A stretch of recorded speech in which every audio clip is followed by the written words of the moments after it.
Hi, I'm Angus Cress Gillespie, your host for Always in New Jersey. And I'm here in the studio with Bill Selden and Cathie Springer, both of whom are well-respected teachers of the music and dance of the Balkans. Over the last 20 years, Balkan folk music has found a following with the younger generation here in New Jersey. They've found the possibilities of this genre, and they've been bringing it to small clubs throughout the state. Most of us know very little about the Balkans, which are often referred to as the Balkan Peninsula. It's a region of southeastern Europe that takes its name from the Balkan Mountains, which run through the center of Bulgaria into eastern Serbia. The region is made up of some 200,000 square miles and has a population of about 55 million people. The word Balkan comes from a Turkish word meaning a chain of wooden mountains. The Balkan Peninsula is surrounded by water on three sides: the Adriatic Sea to the west, the Mediterranean Sea to the south, and the Black Sea to the east. There's some disagreement among geographers about just which countries make up the Balkans, but the minimum list includes Albania, Bosnia and Herzegovina, Bulgaria, Greece, Kosovo, Macedonia, and Montenegro. Balkan music is a type of music distinct from others in Europe. This is mainly because it's based on the traditional music of various Southeastern European ethnic groups, as influenced by the invasions of the Ottoman Empire. To make this long story short, this is a music characterized by very complex rhythms. The music is quite different from the other musics of Eastern Europe, such as that found in the Slavic states of the former Soviet Union. Here to explain all of this is Bill Selden and Cathie Springer, who've been studying the music and dance of the Balkans for more than 30 years.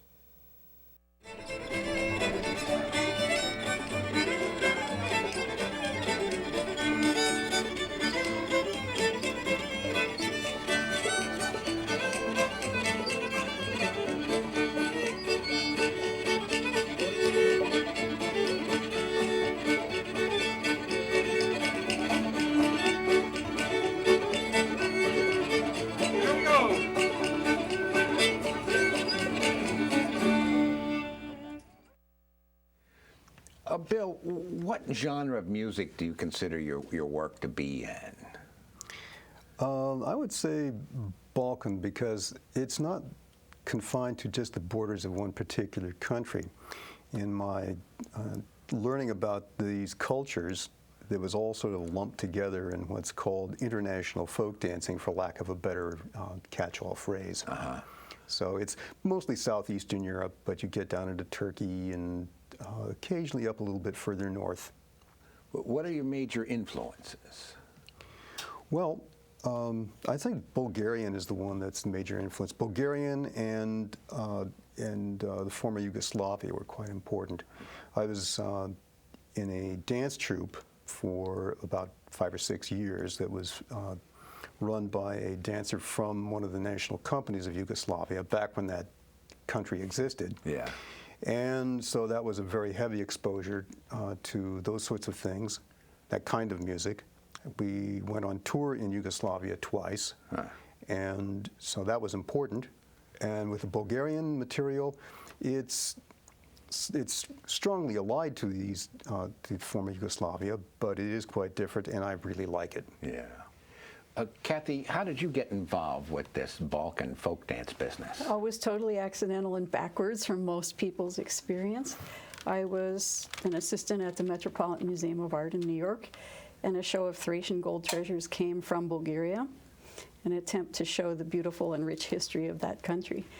And so I met the people, the country, the culture all at once, and I was invited to go visit, and that was 1978. And so it was different times from the way Bulgaria is today. And I saw people dancing, heard the music, came home and said, let me find out more. So it kind of fell into your lap. Oh, absolutely. As a result of your working at the Met. My boss, famous Dietrich von Bothmer, said, Mrs. Springer, go down to the library and make us a map of Bulgaria for the exhibit. And I looked, and it was in the middle of a big Time Life book, and there was this tiny country which I had no idea existed. And so it really fell from the sky. Yeah. Bill, how did you learn to play this music? Well, I started off as a dancer, and I had been recruited into a small performing group, and there was occasionally a thought about playing some kind of live music. Well, like every kid in the United States, I think, I'd taken piano lessons, so Sure. a keyboard was a natural to move over. Yeah. And I'm fairly proficient at the accordion. But I got to a certain point where I thought if I was going to really understand this music as someone coming from the outside, I needed to get some help, and which is to learn to play some of the traditional instruments. That it gives you a different perspective on this. That strategy was actually something I borrowed from what classical musicians do. If you've got a pianist, they'll learn to play a string or the harpsichord or something, just because it tells them about what the music wants. Yeah. And a similar question for you, Cathie. How did you learn the dance? Well, as Bill did at International Folk Dancing in New York. And then a friend said, well, let's go to Bulgaria and go to this choreography school. And she made all the arrangements for visa, which was difficult. And it ended up that she didn't go and I did with another girl. It was behind the Iron Curtain at the time? Oh, yeah. This was 1980. Yeah. And so we attended the school for teachers of amateur folk activities in Plovdiv in the middle of the country for 6 months in the depths of the snow in the winter. And everybody else Were you the only Americans? Well, there were two of us, and everybody else was Bulgarian, and nobody spoke any other language. Oh, my goodness. And we didn't speak Bulgarian except to say, hi, my name is. And we sure learned quickly. And it was a terrific experience. It was do or die. Yeah, and we definitely wanted to do, and we got a lot of really special experiences out of that. Bill, do you ever sing to accompany your music? I know one song. It's a Macedonian song, and I accompany myself on the accordion when I do that. Okay. Well, you didn't bring the accordion today, so we'll let you off the hook. Oh, thank you. I'm glad. I'm very glad, actually. Bill, from my reading about this subject, where I'm just putting my toe in the water, tell us a little bit about the aesthetics of ornamentation. Well, I think it's a fair generalization to say that every musical tradition has vocals at its core. And in Bulgaria, it's the singing of the women in particular that's really a strong influence. And it's got wonderful, rich ornamentation. And when I'm playing the kaval and the gaida, there are things that I will do there that I can see are pretty clearly an imitation of what the vocals are doing. I'd say that all these instruments have little twists and turns that fall out easily on them, and they sort of imitate each other. And Cathie, correct me if I'm wrong, but you seem to prefer this Balkan music over North American music. Can you tell us about why Well, now that's you're so? asking the question my mom said, why Bulgaria?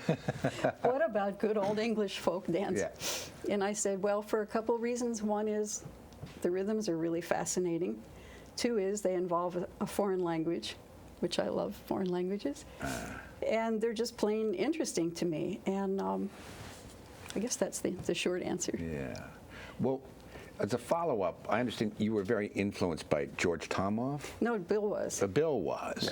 I learned so much from Tomoff, but I was never in his ensemble. I learned about being an ensemble director from George, working with him at other festivals. Oh, okay. Well, then Bill, maybe how were you influenced by George Tomoff?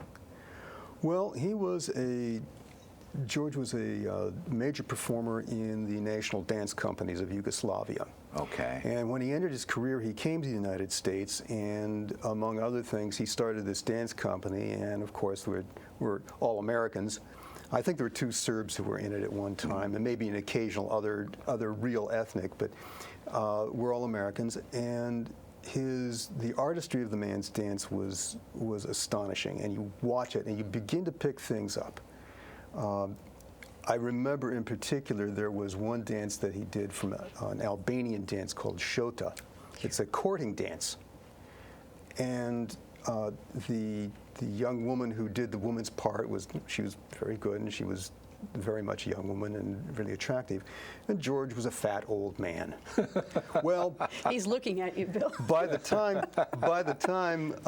time George finished the dance, he had convinced you that any young woman who didn't have a fat old man and was a suitor had no suitor at all. Huh. So that's the kind of He was that good. Oh, he he's was. fantastic. Yeah, I mean he was really a major artist. Yeah. Well, Bill, how has your music evolved over the years? Well, I've gotten to, it's grown. As my understanding grows, the horizon recedes in front of me, and I know that I've got more things to do. The kaval and the gaita, I actually got these instruments at about the same time, and I had to figure out as a beginner which one I was going to do first. Mm-hmm. And the advantage to the gaita is that you can get sound out of it right away. The gaita being the bagpipe. That's the bagpipe. And the advantage to the kaval being... Kaval being this flute-like. Yeah, this is the Okay. kaval. The advantage to that one being is that it's not quite so raucous. I ended up starting on the kaval because at that point in my life, my kids were young, and so I'd get up early in the morning and I'd go to the basement, close all the doors, and I had to be as soundproof as possible. Well, with the gaita, It's hopeless. it's hopeless. Yeah. There was a closet in the basement I would try to practice. I tried to practice in once or twice, but that was like bell torture. Oh, 'cause it's hard on you. Oh, it's hard. Oh, it was dreadful. So I hyperventilated down this tube, and I eventually got the hang of it. And it's as you begin to pick things up. And actually, there are things about my accordion playing that I consciously do that transfer. It's not a whole lot, but that's the thing about music is that the last couple of notes, the things that really give it that punch, will take you at least half the time. Nice.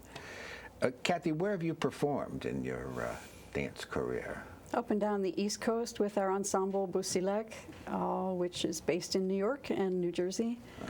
And we did go in 1983 to Bulgaria as a mascot for 350 Bulgarians who were brought back from countries where they lived abroad. We toured around the country to historic sites with them, and we danced for them to give them a little entertainment. And we actually traveled to some other parts of the states. We were in Oregon at one point. Of all these experiences, what was your favorite venue, or is that fair to ask? Well, I can't say if it was my favorite, but for 30 years there was a show called first the Slavic Festival and then the European Folk Festival. And for the most recent years, George Tomov was the director of that show. And that incorporated performances by all the different Slavic ethnic groups in New York area and Connecticut, New Jersey, and so forth. That was a really special chance to see all these young people from all different cultures, all their costumes, hear their music, and see their dancing. Very exciting. Yeah, it was terrific.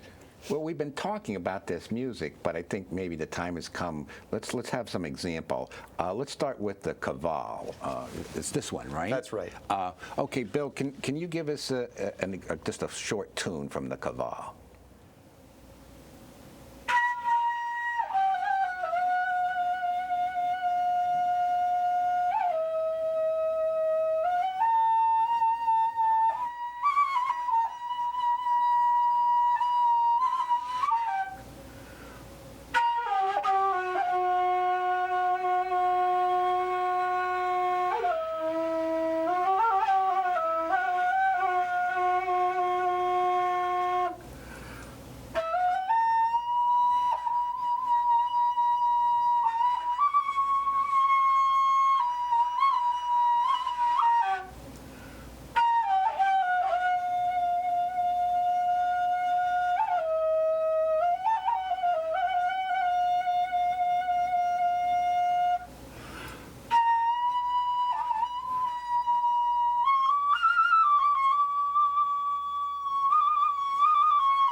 That was great. Let's move on. How about the zurna? I understand. It's sort of like an oboe, I understand. That's right. Is this one here? That's this here. Yeah. It's a primitive oboe. It's a double reed conical board instrument, and it's the actually I know that in Elizabethan times, when they wanted to suggest something terrible was about to happen, they used the squealing of oboes. Huh. And though Elizabethan oboes don't squeal quite like this one does, I can see how that would be a very effective thing to do. For foreshadowing. Yes. Okay.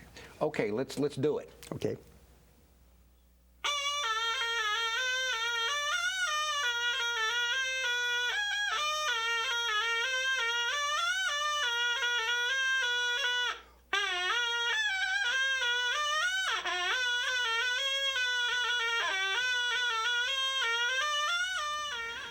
Well, it's not my favorite instrument. It's a little hard on the ears, but I understand its purpose for foreshadowing. Let's move on.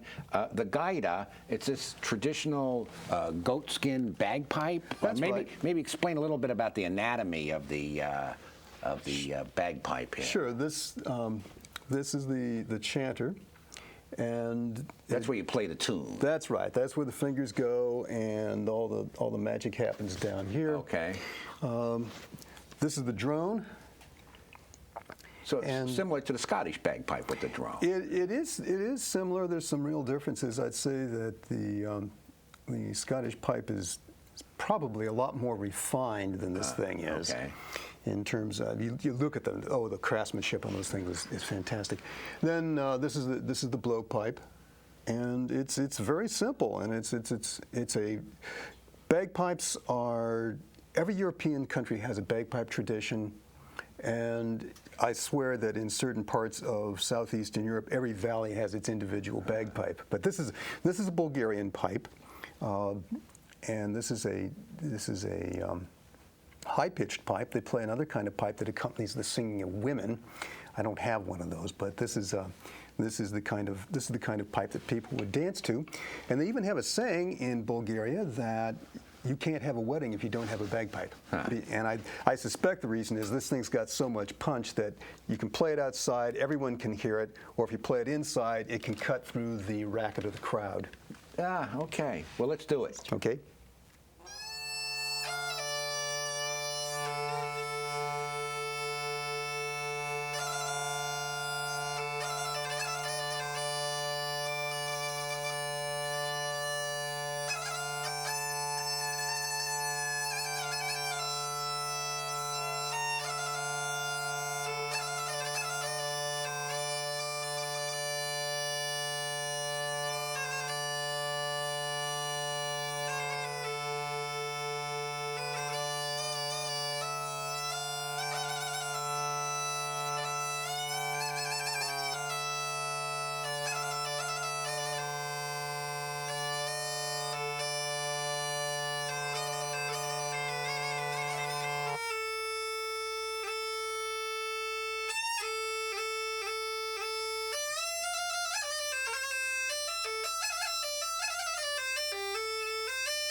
Bill, maybe you can explain to us, what is the EEFC? It's the East European Folklife Center, which is an organization, I guess it's based in Eugene, Oregon, and they promote the playing and dancing of these traditional cultures of Southeastern Europe. This would be all the countries in the region, and every year they have these events. There's a West Coast camp and an East Coast camp, and at the camps, people like me will go there and they will study with real experts, real artists, major artists from these countries, how to play these traditional instruments. And then there's also a dance program that goes on. This program, these camps run for a week, and then they're always ended traditionally by having a lamb roast. Bill, what songs do you perform the most frequently? I guess it's the Bulgarian ones right now. That this sort of moves around depending on the particular year. Sometimes I'll be playing from one country and sometimes another. But Bulgaria and Macedonia are the mainstays. I see. Cathie, over the years, what's been your biggest challenge with this Balkan dance? With Balkan dance? Yeah. The biggest challenge was that our dance group, Busilik, is now 30 years old. And to have a dance group that's only women, I think we're the only Bulgarian folk dance ensemble for women in the U.S., to make programs that are really interesting so that you don't put the audience to sleep, to include rituals, vary tempos, show the different costumes from the regions, and to let the women keep coming although their lives change. To be a good director of a group is kind of like a sports coach, and that's been my personal challenge. The other challenge is to keep learning new material. And I'm not a great choreographer. I'm more like, as I said, a sports coach, but I have a friend from Bulgaria who's our choreographer and who has been able to visit us almost every year since '95 and to make new dances for us based on absolutely traditional steps, figures. The music is made for our ensemble. So we've been very fortunate that way. How many members do you have? At the moment, we're 10.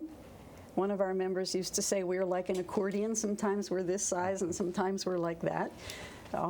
Right now, we started out as 4 young women who were of varying backgrounds but all American, together with one Bulgarian choreographer. And over the years, and none of us was over 5'3" tall. And now we are 10 people. 7 of us were born in Bulgaria. Mostly they came to America for college or university. And they are all under 30, and they are all much over 5'3".